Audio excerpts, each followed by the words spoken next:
لا حول ولا قوة إلا بالله العلي العظيم. بسم الله الرحمن الرحيم. الحمد لله رب العالمين، والصلاة والسلام على سيد المرسلين أبي القاسم محمد وآله الطيبين الطاهرين المعصومين المظلومين الذين أذهب الله عنهم الرجس وطهرهم تطهيرا. سيما على الإمام المنتظر والحجة الثاني عشر عجل اللهم له الفرج. أما بعد، فقد قال الله عز وجل في كتابه المبين: بسم الله الرحمن الرحيم. ومن الناس من يشري نفسه ابتغاء مرضات الله وقال يا أيها الناس إنا خلقناكم من ذكر وأنثى وجعلناكم شعوبا وقبائل لتعارفوا إن أكرمكم عند الله أتقاكم وقال الأعراب أشد كفرا ونفاقا. صلوات.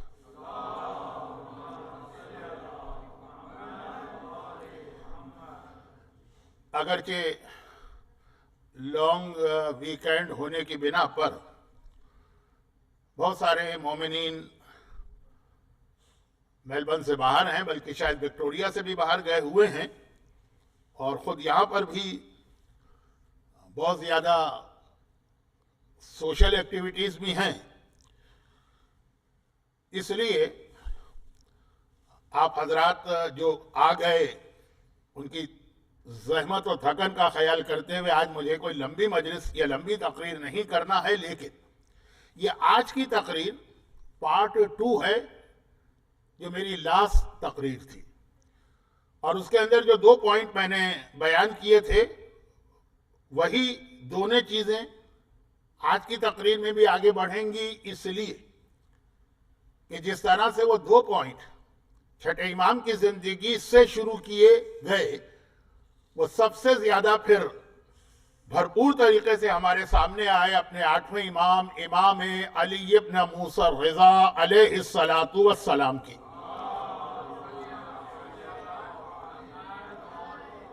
آج ہمارے 8ویں امام کی ولادت کا جشن منایا جا رہا ہے، اور تھوڑا سا میرا ایک طریقہ کار ہے کہ جس امام معصوم کی ولادت یا شہادت کا بیان ہو، خاص طور پر پنجتن کے بعد، تو تھوڑا بہت ان کا تاریخی تذکرہ بھی میں کر دیا کرتا ہوں. اچھا، ایک چیز کی میں معذرت کر لوں، شاید اس چیز کی ضرورت، اس معذرت کی ضرورت نہیں ہے، لیکن پھر بھی پوسٹر میں یا واٹس ایپ کے جو اعلانات تھے اس میں جو ٹاپک آج کی اس تقریر کا تھا، اس میں سے ایک چیز بہت ہی مجھے شارٹ کرنا پڑے گی، اور وہ حج سے ریلیٹڈ 2 امپورٹنٹ مسائل. کیونکہ بظاہر تو مجھے ایسا لگ رہا ہے جو مومنین میرے سامنے ہیں کہ شاید آپ نے ٹاپک پہ توجہ بھی نہ دی ہو، صرف ولادت کا جشن ہے اس لیے آپ کو یہاں آنا ہی آنا ہے، ٹاپک کچھ بھی ہو. لیکن وہ حج کے حوالے سے مجھے کچھ باتیں بیان کرنا تھی، کیونکہ وہی تاریخیں تھی کہ لوگ حج کے لیے تقریباً روانہ ہونے والے ہیں، بلکہ جو مجالس یا میری تقاریر آسٹریلیا سے باہر سنی جاتی تو بہت سے لوگ تو مکے پہنچ کر بھی اس کو سنتے. لیکن جیسا کہ آپ کو معلوم ہوگا کہ آسٹریلیا بلکہ تمام ویسٹرن کنٹریز کے لیے سعودی حکومت نے حج کا سسٹم اچانک اس طرح سے چینج کر دیا ہے، ایک بالکل نیا سسٹم لے کے آ گئے، اور ٹائم اتنا کم، 48 آورز کا ٹائم دیا ہے. ٹمارو رات کو کسی وقت بیلٹنگ ہوگی یا لاٹری ڈالی جائے گی کہ کون حج پہ جائے کہ کون نہ جائے، جو آسٹریلیا میں ہم کبھی سوچ بھی نہیں سکتے تھے. تو یہاں سے بھی جو ہمارے گروپس ہیں وہ سارے کے سارے اس وقت ڈسٹرب ہو گئے. گروپ تو اب بن ہی نہیں سکتا ہے، وہ تو بالکل منع کر دیا گیا. اور جو بغیر گروپ کے بھی جائیں گے تو اب کتنے لوگ جائیں گے. اس لیے فی الحال میں زیادہ ٹائم حج کے حوالے سے نہیں دے رہا ہوں، جو مجھے 2 بہت امپورٹنٹ مسئلے بتانا تھے. البتہ ان میں سے ایک تقریر کے بیچ میں 8ویں امام کی زندگی کے حالات میں سرسری طور پہ آ جائے گا، اور وہ آپ سن لیجئے گا، کبھی نہ کبھی وہ آپ کے کام آئے گا۔ اچھا، اب اس سے پہلے کہ میں اپنی بات کو چھٹے امام کی جو میری تقریر تھی اس سے کنٹینیو کروں، تھوڑا سا آٹھویں امام کا ایک تعارف اس حوالے سے کہ جس وقت ہم 12 اماموں کے حالات پہ نظر ڈالتے ہیں، 14 معصوم میں نے نہیں کہا، 12 امام، تو ہمارے آٹھویں امام کے حالات میں بہت زیادہ ہم کو سملیرٹی نظر آتی ہے مولا علی سے۔ قرآن کریم کی جس آیت کی آج میں نے سب سے پہلے تلاوت کی، 3 آیتیں میں نے تلاوت کی ہیں، جو سب سے پہلی آیت تلاوت کی ہے وہ مشہور ترین آیت ہے، یعنی صاحبان ایمان کے بیچ میں، وَمِنَ النَّاسِ مَنْ يَشْرِي نَفْسَهُ ابْتِغَاءَ مَرْضَاتِ اللَّهِ، اور انسانوں میں ایک ایسا بھی انسان ہے جو اپنے نفس کو بیچ دیتا ہے اور اللہ کی رضا کو خرید لیتا۔ اب مرضی الہی اس کے پاس ہے، وہ جس سے راضی ہے تو سمجھیے اللہ اس سے راضی ہے، وہ جس سے ناراض ہے سمجھیے اللہ اس سے ناراض ہے۔ مجلسوں میں شرکت کرنے والے ہر مومن کو پتا ہے کہ یہ آیت شب ہجرت اس وقت نازل ہوئی جب بستر رسول پہ مولا کائنات نے ساری رات وہ نیند لی کہ خود علی کہتے ہیں کہ زندگی میں مجھے ایسی نیند نہ اس سے پہلے کبھی آئی نہ اس کے بعد کبھی آئی تھی۔ وہ والی نیند اللہ کے یہاں، اب ہمارے یہاں میں نے لفظ نیند استعمال کیا ہے، ہمارے یہاں ممبر پہ اس کے لیے وہ لفظ استعمال کیا جاتا ہے جس سے بات اور واضح ہوتی۔ اس طرح سے علی سوئے کہ یہ سونا، اب یہ سونا نیند کے معنوں میں بھی ہے، سونا گولڈ کے معنوں میں بھی ہے، سونا آج کل گولڈ بہت مہنگا ہو رہا، یہ سونا اتنا قیمتی سونا بن گیا کہ اس کے بدلے میں نگاہ پروردگار میں صرف اور صرف اپنی رضا میچ کر رہی تھی، اللہ نے یہ رضا دے دی۔ اب یہ رضا جو علی کو ملی، اس کی وجہ سے علی کا لقب بنا مرتضی۔ مرتضی کے معنی ہے جسے اللہ کی رضا ملے، یہ لفظ نکلا ہی رضا سے۔ اور آج ہم جس امام معصوم کی ولادت کا جشن منا رہے ہیں اس کا لقب بھی ہے رضا۔ مرتضی اور رضا دونوں سیم لقب ہے، ایک ہی دونوں کا مطلب ہے، دونوں کا جو روٹ ہے را، واد، الف یا حمزہ وہ ایک ہی ہے، لیکن بہت ہی سرسری اگر ہم کچھ اور بھی سیملیرٹیز ڈھونڈیں مولا علی اور آٹھویں امام کی زندگی تو 6-7 چیزیں تو فوراً ذہن میں آتی ہیں۔ ابھی جو میں نے بات کہی ہے اس سے بھی پہلے والی بات یہ ہے کہ نام جو خود اللہ کا اپنا نام ہے، اور جو کائنات میں اس طرح سے عطا ہوا ہے کہ روایت یہ ہے کہ جب خانہ کعبہ میں میرے مولا کی ولادت ہوئی تو وہاں پہ فاطمہ بنت اسد نے غیبی آواز سنی جس میں یہ کہا گیا کہ اس کا نام علی رکھو جو میں نے اپنے نام اعلیٰ سے ڈیرائیو کیا۔ اب یہ ساری روایتیں آپ 13 رجب کو سنتی ہیں، تو یہ نام پروردگار کے نام سے نکلا ہے، اور شب ولادت کے دن خانہ کعبہ میں فاطمہ بنت اسد علی کی ماں کو غیبی آواز نے یہ نام دیا۔ اور یہی جملہ آپ کو ملتا ہے کہ نہیں ملتا ہے جب آٹھویں امام کی ولادت ہونے والی تھی، بالکل پریگننسی کے آخری دن تھے، تو ان کی ماں نے جو خواب میں ایک آواز سنی تھی کہ تیرے یہاں وہ بیٹا پیدا ہونے والا ہے جو سارے زمانے کا سردار ہوگا اور اس کا نام علی رکھنا۔ وہاں بھی خانہ کعبہ میں بھی ایک غیبی آواز نے یہ پیغام فاطمہ بنت اسد کو دی، اور یہاں بھی ایک غیبی آواز نے یہ پیغام جناب نجمہ خاتون کو دیا۔ نام دونوں کا ایک ہے۔ اب 12 اماموں کے حالات میں نے کہا کہ مولا علی اور آٹھویں امام کے حالات میں بہت میچنگ ہے اور بہت سی چیزیں سملر ہیں۔ اس میں ایک تو چیز نام ہو گئی، اس کے بعد کنیت۔ اب یہ کنیت ایک ایسی چیز ہے جو خالصتاً عرب کے ماحول میں ہے، انڈیا اور پاکستان کے لوگوں کو یہ سمجھانا بھی مشکل ہوتا ہے، اور ویسٹ میں رہنے والوں کو تو شاید سمجھانا اور مشکل ہو کہ کنیت کیا۔ ہمارے یہاں انڈیا پاکستان میں کہیں کہیں دیہاتوں میں کنیت استعمال ہوتی، لیکن وہ اس انداز سے استعمال ہوتی ہے کہ ہم اور آپ جو ہیں ذرا سا اس کو حقارت سے دیکھتے ہیں۔ مثلا بیوی کہتی ہے اپنے شوہر سے کہ منع کے ابا، یہ کنیت۔ اسی کو آپ عربی میں لے جائیں، یہ کنیت. یا وہ شوہر اپنی بیوی سے کہتا ہے کہ چنو کی اماں مثلا، تو یہ جو منو چنو تو میں نے ایسا ہی بنا دیا کہ آج ولادت کا جشن ہے، لیکن جو نام لے کر.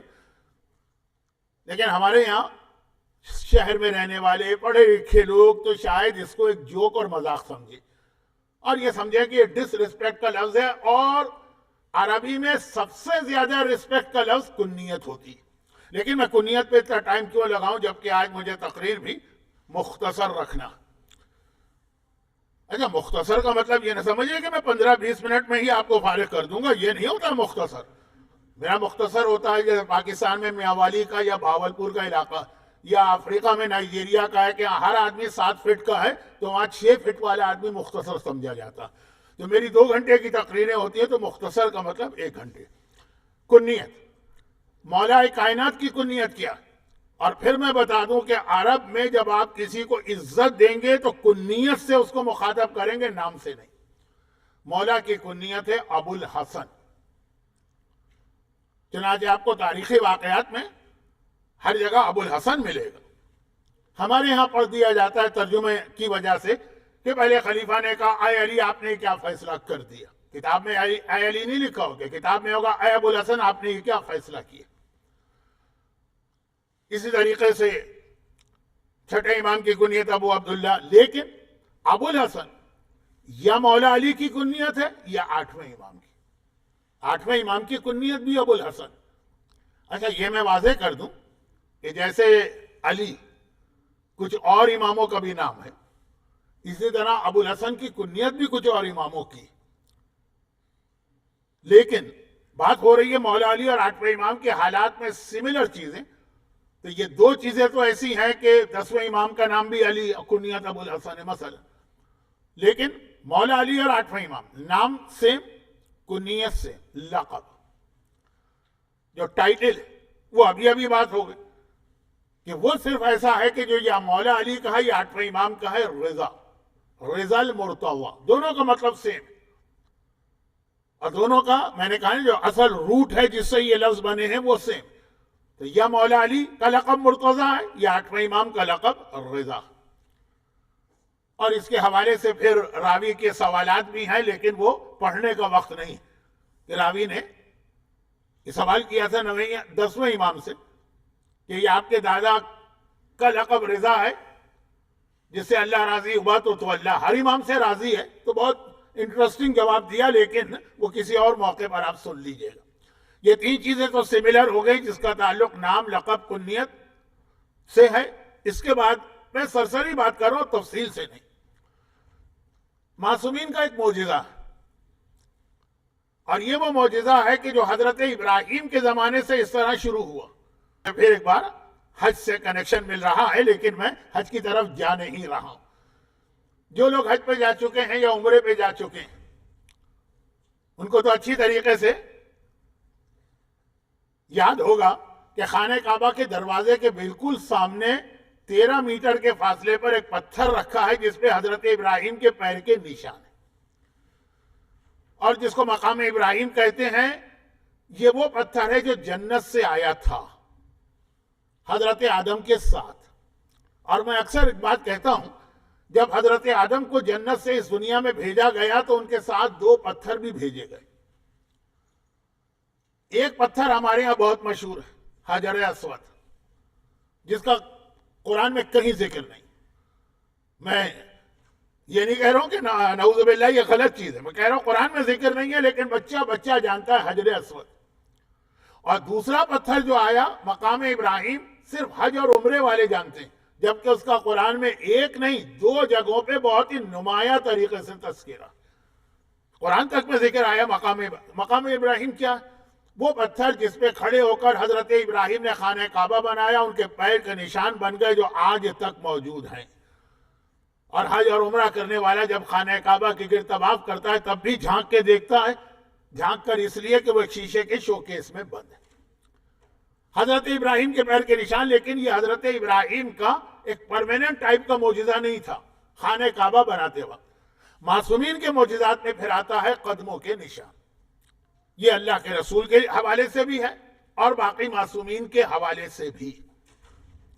بلکہ اصل جملہ یہ کہ جب نرم زمین پہ چلتے تھے جس پر اگر ہمارے یہ بچہ بھی چلے تو اس کے پیر کے نشان بنیں گے، وہاں پہ معصوم کے پیر کے نشان نہیں بنتے. اور جب کسی سخت زمین پہ چلے جس پہ اگر ہاتھی بھی چلے تو اس کے پیر کے نشان نہیں بنیں گے، معصوم کے پیر کے نشان بنتے ہیں. لیکن دنیا میں سب سے زیادہ آج تک باقی رہنے والے پتھر جس پہ پیر کا نشان ہے وہ دو معصومین کے ہیں بس. یا مولا علی کے قدموں کے نشان آپ کو کئی جگہ پہ نظر آئیں گے دنیا میں، وہ پتھر جس پہ مولا علی کے قدم کے نشان. اب پاکستان کی حد تک تو میں بتا سکتا ہوں کہ حیدرآباد میں قدم گاہ ہے اور ٹھٹا کے قریب بھی قدم گاہ. اس بحث میں نہیں پڑتا کہ مولا تو کبھی پاکستان آئے نہیں، لیکن پتھر چاہے وہ پاکستان کا ہو چاہے وہ نجف سے لایا گیا مولا یا آٹھویں امام، جتنے ایسے پتھر ہیں جس پہ امام کے پیروں کے نشان ہیں، دو ہی معصومین ایسے ہیں جن کے یہ نشان ایک سے زیادہ پتھروں پر اب تک محفوظ ہیں اور زیارت گاہ بنے ہوئے ہیں. ورنہ یہ معجزہ چھٹے کا بھی ہے، یہ معجزہ نویں کا بھی ہے، یہ معجزہ چوتھے کا بھی ہے. لیکن وہ جو میں بات سملر کر رہا ہوں کہ معجزہ جو اللہ نے اب تک رکھا ہوا وہ مولا علی اور آٹھویں امام. اچھا ایک اور حوالے سے بھی بات کر دوں. جتنے بھی 12 کے 12 امام ہیں، بلکہ یہاں تو 14 معصوم ملا لیجیے، صرف 2 امام ایسے ہیں جن کے روزے ایسی جگہ پر ہے جہاں کسی اور معصوم کا روزہ نہیں. باقی جتنے بھی معصومین ہیں. اچھا اس میں ایک اور ایکسیپشن ہے، میں آ رہا ہوں اس کی طرف. یہ تھوڑے سے مولا علی اور آٹھویں امام کے حالات کی سملیرٹیز بتا دوں، بس یہ آخری 1-2 باتیں ہیں اور اسی سے پھر میرا موضوع شروع ہو جائے گا. ایک مولا علی ہیں، نجف میں سوائے مولا علی کے اور کسی معصوم کا روزہ نہیں. یا ایسا امام زادہ جو معصوم نہ ہو لیکن اتنا قریب ہو معصوم کے کہ عصمت صغرا کہلائے، نجف میں نہیں. اور یا مشہد. باقی آپ دیکھ لیجئے جتنے باقی امام ہیں ان میں سے اکیلا کوئی نہیں. دوسرے سے لے کے آپ جائیے چھٹے تک تو سب جنت البقیع میں، رسول خدا بھی وہیں پر ہیں اور شہزادی فاطمہ بھی جنت البقیع نہیں مدینے میں. 7ویں 9ویں ایک ساتھ ہیں، 10ویں 11ویں ایک ساتھ. ہاں ایک آقا حسین بھی وہ ہیں، لیکن وہاں پہ جناب عباس کا روزہ بھی اتنا واضح اور نمایاں کہ شاید زیارت کے درمیان آپ کو یہ مسئلے کا سامنا کرنا پڑتا ہو کہ دونوں روزوں اور دونوں حرم میں جانا، اور مخصوصی کے موقع پہ دونوں میں اتنا مجمع ہوتا ہے کہ قدم رکھنا مشکل ہوتا ہے، اور ایک بار گئے تو باہر نکلنے کا دل نہ چاہے. وہاں پہ ٹائم کو مینیج کرنا بہت مشکل ہوتا ہے 2 روزوں کی وجہ سے. ٹھیک ہے جناب عباس 14 معصومین میں نہیں ہے، لیکن زینب کبریٰ کی طرح سے اور معصومہ قم کی طرح سے جناب عباس بھی ان میں ہیں جو عصمت صغرا کے مالک. صرف مشہد وہ شہر ہے جہاں پوری توجہ صرف ایک روزے پر، اور نجف وہ شہر ہے جہاں پوری توجہ ایک روزے پر. اور یہ دونوں مشکل کشا بھی کہلاتے ہیں، لیکن اب اس سے زیادہ آپ کا وقت نہیں لینا چاہتا. آخری ایک بات اور بتا دوں، یہ ذرا تاریخی باتیں ہیں تو اس وقت اسی کو کافی سمجھ کے اسی پہ یہ والا تقریر کا پہلا حصہ مکمل کروں گا. آخری ایک بات اور بڑی انٹرسٹنگ سی ہے، اور وہ یہ ہے کہ صرف 2 معصوم ایسے ہیں. جب میں معصوم کہتا ہوں تو پھر اس میں 12 امام کے علاوہ رسول خدا اور شہزادی بھی آ جاتے ہیں 14، جن کی اب یہ لفظ کیسے کہوں اردو میں تو یہ لفظ اچھا نہیں ہے. اب ایک آج کل اس کے بدلے خواہر نسبتی کہا جاتا ہے، یعنی ڈاٹر ان لا اور سسٹر ان لا. یہ 2 معصوم ایسے ہیں کہ جن کی جو سالیاں ہیں وہی ان کی بہو بھی ہے. یعنی صرف 2 معصوم آپ کو ایسے ملیں گے پورے 14 معصومین میں کہ جن کی شادیاں جن سے ہوں، انہی کی بہن سے، بیٹی نہیں، جن سے شادی ہوئی نا انہی کی بہن سے ان کے بیٹے کی شادی ہوئی. یہ ہمارے انڈیا پاکستان میں تو ذرا مشکل ہو جاتا ہے، جو ہماری اپنی فیملی ویلیوز ہیں. لیکن ماں بیٹیاں جٹھانی اور دیورانی بھی ہوتی ہیں. ذرا بہت مشکل اردو ہو گئی، لیکن اس کے علاوہ اور کوئی لفظ نہیں ہے میرے پاس. یا یہ کہ باپ اور بیٹے ایک دوسرے کے ہمزلف بھی ہو گئے. ساڑھو، پتہ نہیں گجراتی میں کیا کہتے ہیں، کہ لفظ سنا تو بہت زیادہ ہے میں نے گجراتی میں بھی. آج چونکہ گجرات کے کافی مومنین بیٹھے ہیں تو ہاں ٹھیک ہے، آپ سمجھ گئے. صرف مولا علی ہیں اور 8ویں امام ہیں، اور معصومین میں آپ کو اس کی کوئی ایگزامپل نہیں ملے گی. امرؤ القیس عرب کا ایک بہت ہی مشہور آدمی ہے. اچھا، اسلام کا ایک شاعر بھی ہے، وہ الگ چیز ہے. یہ جب مدینے آیا تھا، مولا کی خدمت میں گیا تھا، کہا تھا مولا میری 3 بیٹیاں ہیں، مجھے ان کی شادی کرنا ہے، آپ کے خاندان سے بہتر کوئی خاندان نہیں ہے. عموماً یہ حضرت علی اصغر کی شہادت کی مجلس میں ہم لوگ تفصیل بتاتے ہیں. سب سے بڑی بیٹی جو تھی وہ شادی کے قابل تھی، ماہیہ. مولا کی شادی ان سے ہوئی، اور کہا جاتا ہے، ابن شہر عاشوب نے لکھا ہے کہ پھر اس سے ایک بچی بھی ہوئی تھی، لیکن بہت کم سنی میں انتقال ہو گئی. ماہیہ.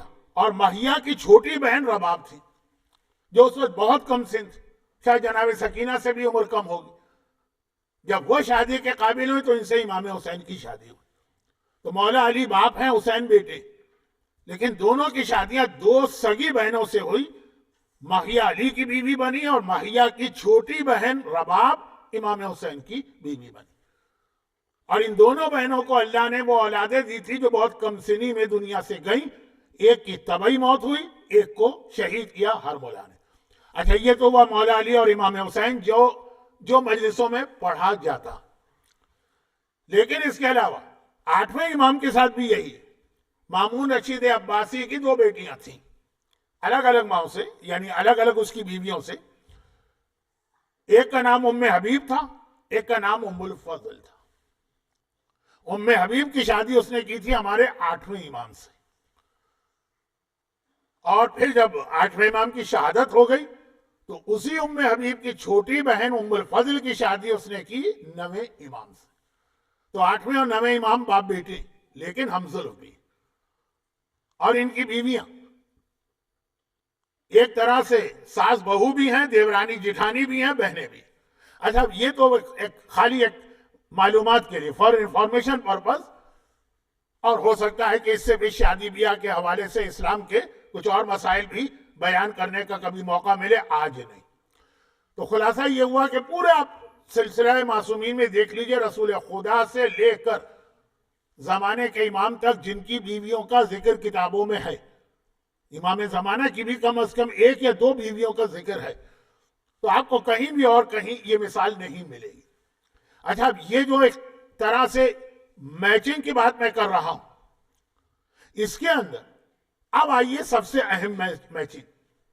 نام 1، لقب 1، کنیت 1، پیروں کے نشان کا معجزہ ایک جیسا.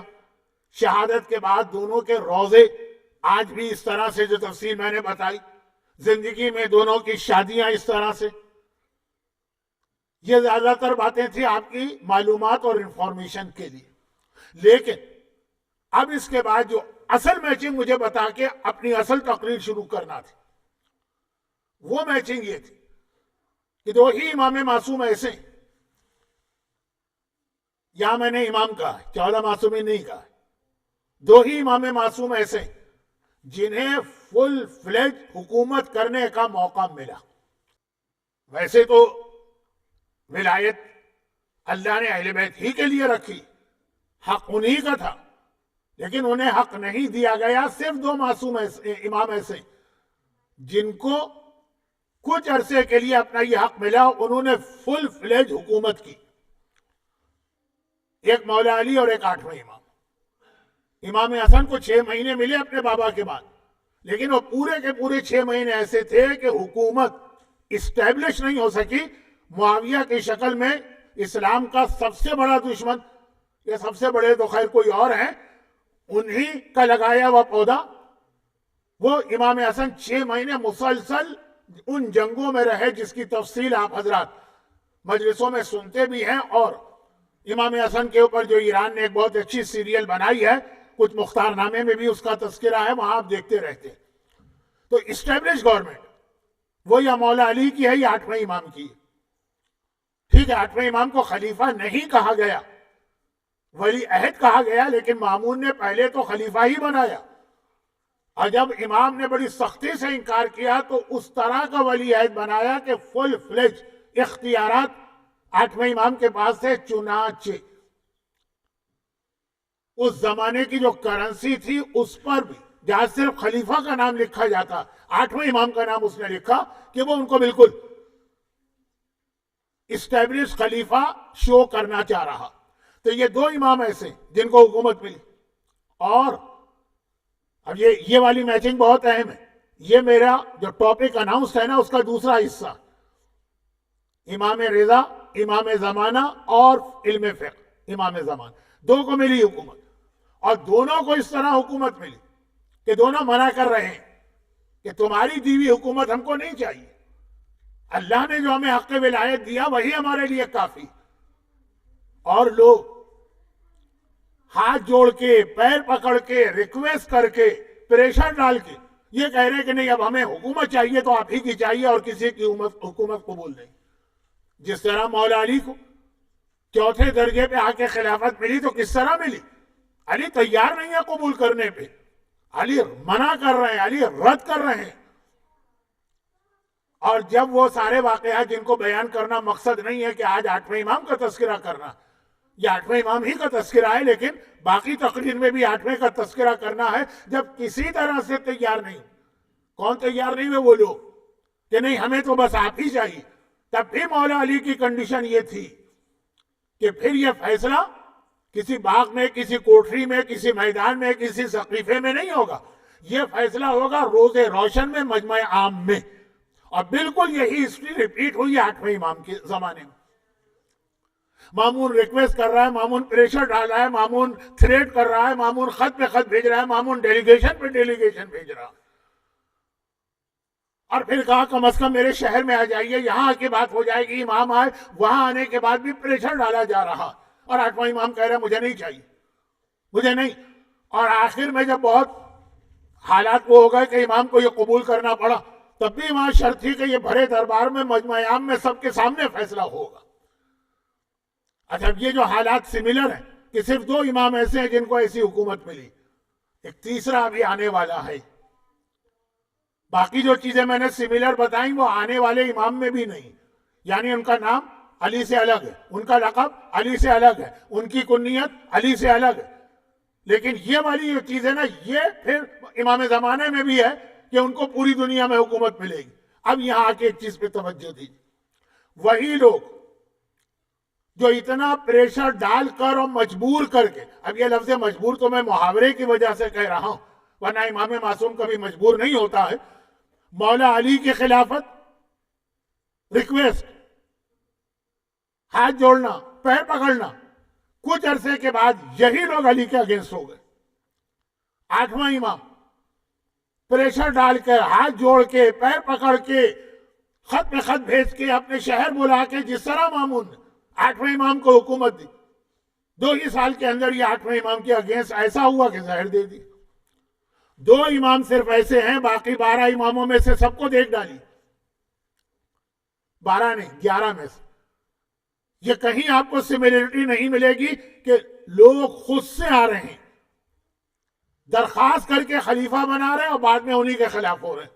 ہاں، اب ایک امام باقی ہے جس کے ساتھ آدھی بات تو ہم کو پتا ہے کہ لوگ امام زمانہ کو ڈھونڈیں گے آخری زمانے میں کہ ان کو اپنا حکمران بنانا ہے، دنیا مہدی کی تلاش میں نکلے گی، یہ روایتوں میں ہے۔ کیا کروں، اتنے بڑے بڑے موضوعات ہیں کہ میں کسی کا حق ادا نہیں کر پاؤں گا اگر میں سب کی طرف چلا گیا۔ امام زمانہ ایسے نہیں ظاہر ہوں گے، دنیا ڈھونڈ رہی ہوگی، دنیا تڑپ رہی ہوگی، دنیا کہہ رہی ہوگی کہ ہمیں ایک مہدی وقت چاہیے۔ پھر ان کے ساتھ بھی وہی ہوگا جو ان کے دونوں بزرگوں کے ساتھ ہوا، علی کو درخواست کر کے لائے، علی کے دشمن ہو گئے، علی کے مخالف ہو گئے۔ اچھا، جو شروع سے دشمن تھے ان کی دشمنی تو سمجھ میں آتی، جو اس وقت آ کے علی والے بن گئے تھے، آٹھویں امام کو درخواست کر کے کس طرح سے لے کے آیا، پھر دشمن بن گیا۔ روایت میں یہی امام زمانہ کے ساتھ ہونے والا، کہ جو شیعہ ان کے لیے تڑپ رہے ہیں اور ان کو ڈھونڈ رہے ہوں گے وہی ان کے دشمن بن جائیں گے. اب ہمیں ریزن دیکھنا ہے کہ آخر ریزن کیا. پہلے دو کا ریزن سمجھ میں آ جائے تو تیسرا بھی سمجھ میں آ جائے گا. مولا علی کیوں لوگ خلاف ہو گئے؟ دیکھیے ایک تو وجہ تھی کہ جو شروع سے دشمن تھے ان کی بات نہیں. نہج البلاغہ کا خطبہ نمبر 15 سیریمن 15. نہج البلاغہ کے خطبات کی نمبرنگ میں +1 -1 کا خیال رکھا کریں کیونکہ نمبرنگ میں اختلاف ہے, لیکن 15. مولا بتا رہے ہیں کہ لوگ میرے کیوں خلاف ہوئے. اب والے لوگ اگر آپ اس کو پڑھیں گے تو آپ کو یہ لگے گا کہ آج اگر علی آ جائیں اور اسی خطبے پہ عمل کریں تو ہم بھی علی کے خلاف ہو جائیں گے. 3 لائنوں کا خطبہ ہے, تو لمبا خطبہ نہیں ہے کہ آپ کہیں کہ مولانا اتنا ٹائم ہمارے پاس کہاں کہ ہم خطبات پڑھیں. 3 لائن. یہاں آسٹریلیا میں تو خاص طور پر جو مجمع میرا آتا ہے مجمع, وہ تو سن رہا ہوتا. اگر میں اس وقت یہ انگلینڈ میں پڑھ رہا ہوتا یا کینیڈا میں پڑھ رہا ہوتا یا امریکہ میں, اتنی دیر میں ہی آئی فون پہ لوگوں نے خطبہ نمبر 15 نکال لیا ہوتا, خاص طور پہ بچوں نے, اور دیکھ رہے ہوتے کہ جو مولانا کہہ رہے ہیں صحیح ہے کہ غلط. علی ریزن بتا رہے ہیں, اس ریزن کا خلاصہ ایک جملہ, اور وہ یہ ہے کہ علی کو بڑی محبت کے ساتھ اور چاہت کے ساتھ اور شوق کے ساتھ لانے والے جب علی نے آ کے اپنا نظام قائم کیا علی کی سختی سے گھبرا گئے. اوہو یہ تو اتنا سخت حکمران ہے. یہ ایک جملہ ہے جس پر میں العصر میں اس سے پہلے رمضان میں 2 دفعہ 3 تقاریر کر چکا ہوں. آئیے 8واں امام. جو مجھے ریگولر سنتے ہیں وہ تو کہیں گے مولانا یہ روایت آپ نے بہت پڑھی, اور روایت یہ بہار الانوار میں علامہ مجلسی نے بھی لکھی. میں نے اس لیے حوالہ دیا کہ اس کتاب بہار کی اس جلد کا والیوم کا اردو ترجمہ ہو چکا ہے جو انٹرنیٹ پہ بھی ہے, جا کے دیکھ لیجئے گا. بہار الانوار حالات امام رضا, اس میں آپ کو مل جائے گی یہ روایت. ویسے تو کئی کتابوں میں روایت کیا ہے. ایک نوجوان اسے یعنی مومن تھا, اس کی دادی نے کچھ عرصے 8ویں امام کے گھر میں گزارا تھا کنیز کے طور پر. وہ 8ویں امام کی کنیز تھی, اور اس پوتے کو بہت زیادہ شوق تھا 8ویں امام کے حالات معلوم کرنے کا. اچھا باقی اماموں کے حالات, گھر کے باہر کے حالات تو پتہ چل جاتے ہیں, گھر کے اندر کے حالات تو صرف عورتیں بتا سکتی, اور خاندان اہل بیت کی خواتین اس طرح تو مردوں کے کانٹیکٹ میں نہیں آتی. لیکن اب چونکہ اس کا اپنا پوتا اس کنیز اپنی دادی سے جو کنیز رہ چکی ہے سوالات پہ سوالات کرتا, کوئی بھی موقع پیش آ جائے. مثلا سردیاں شروع ہوئی, اس نے پوچھا سردی شروع ہوتے ہی 8ویں امام کیا کرتے تھے, گرمیاں شروع ہوئی اس وقت کیا کرتے تھے, ناشتہ آ گیا امام ناشتے میں کیا چیز استعمال کرتے تھے, کپڑے پہننے کا وقت آ گیا امام کیا لباس پہنتے تھے گھر کے اندر. باہر والے حالات تو بہت ہمارے پاس ہیں, اسی لیے 8ویں امام کی میڈیسن سے ریلیٹڈ بھی بہت ساری حدیثیں ہمارے پاس ہیں. وہ یہ بتاتی یہ کنیز کہ سردی شروع ہوتی تھی امام کہتے تھے گھر والوں سے یہ چیزیں استعمال کرنا بند کرو, یہ چیزیں شروع کرو, پورا ایک اشرا. تو خیر بہت سارے حالات. امام کتنا کالے رنگ کے خضاب سے کتنی محبت کرتے تھے. آپ کے علم میں ہوگا کہ شیعہ سنی کے بڑے اختلافی مسائل میں ایک اختلاف یہ بھی کہ اہل سنت کہتے ہیں کہ کالے رنگ کا خضاب حرام ہے. اب اس میں بھی کچھ عوام کی غلط فہمیاں ہیں, کچھ ان کے جاہل علماء کا, کچھ واقعاً فتویٰ, کیونکہ یہ دھوکہ ہے. کالے رنگ کے خضاب کا مطلب ہے کہ آپ دھوکہ دے رہے ہیں, اپنے آپ کو جوان ظاہر کر رہے ہیں, اور معصومین کے ہاں کالے رنگ کے خضاب کی بڑی تاکید ہے. تو خاص یہ کنیز بتاتی ہے کہ امام کون سے رنگ کا خضاب استعمال کرتے ہیں, کتنے دنوں کے بعد, پھر خوشبو, بہت سارے حالت. ایک دن پوتے کو بیٹھے بٹھائے پتہ نہیں کیا سوجی اس نے ایک سوال کر لیا, اور سوال یہ کر لیا کہ دادی 8ویں امام کے گھر میں آپ رہیں, یہ سارے حالات آپ بتا رہی اور بتاتی رہیں گی. یہ کنیز کو ماشاءاللہ اللہ نے 100 سال کی عمر دی تھی, یہ 100 سال کی ہو کے مری, بہت لمبا عرصہ. تو یہ تو آپ نے آج تک بتایا ہی نہیں کہ آپ 8ویں امام کے گھر میں پہنچی کیسے, اور پھر کب تک وہاں رہی. اچھا کب تک رہی جو تھی نا, وہ تو یہ سمجھ رہا تھا انڈرسٹوڈ ہے. کنیز کہے گی بھائی میں زندگی بھر رہی, جب امام شہید ہو گئے پھر میں وہاں سے نکلی.